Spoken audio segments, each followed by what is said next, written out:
Hey guys, welcome back to my channel. So in today's video, I'm going to be talking to you guys about breakage, specifically in the crown area.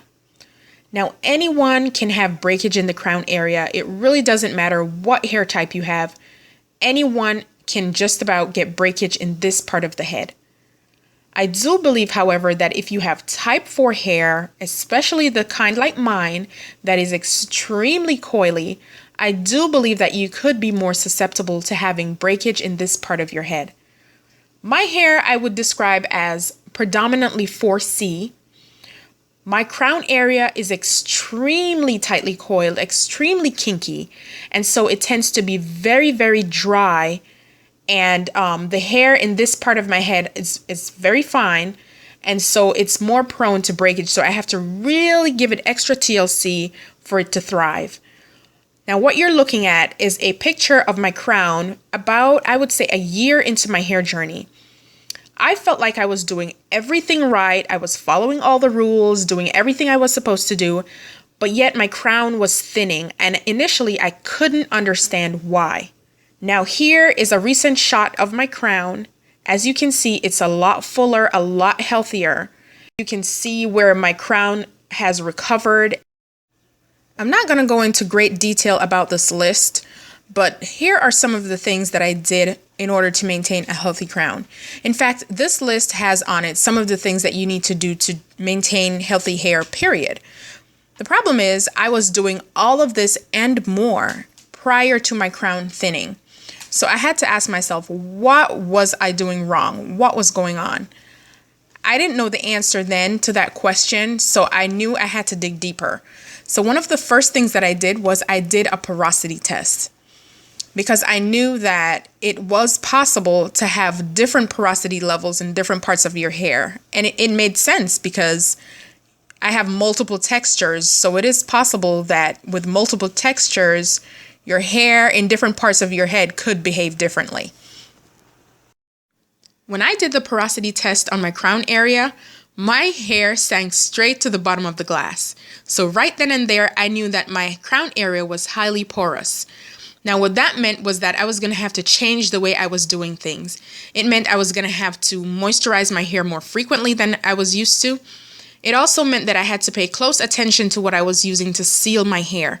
It meant I couldn't use light oils like grapeseed oil to seal my hair. I needed something that was a true sealing oil like castor oil or an all-natural pomade.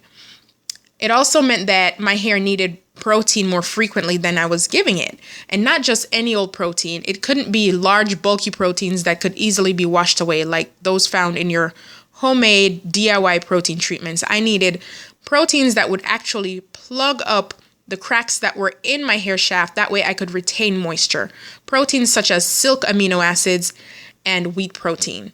Guys, I do have videos on how to retain moisture in extremely dry hair. I will link it somewhere in the video.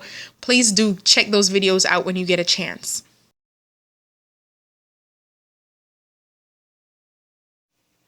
Another thing I realized that I wasn't doing right was that I wasn't sectioning my crown separately. Because my crown is naturally drier than any other part of my head, by sectioning that area separately, it allows me to focus my products in those areas because those are the areas that really need it the most. So that's one benefit to sectioning your crown separately. Most of us naturals just section our hair into 4 equal parts, and it's very easy to really miss that crown area because we're so focused on getting products in the front, in the back, on the edges, and it's really easy to miss those areas that need it the most. Another benefit that I realized to sectioning my crown separately is that it creates less tension in that part of my head. As I said before, most of us will section our hair into 4 equal parts. But if you were to do that and say you were to put in 4 braids, 2 in the front, 2 in the back, what you're doing is you're putting extra tension on those fragile hairs that are in the crown area because they're becoming overstretched. Those hairs, those fragile hairs are being stretched from the crown all the way across into those braids that you're creating. And so that added tension onto those fragile hairs causes a lot of breakage. So that's one of the things that I realized I was doing wrong.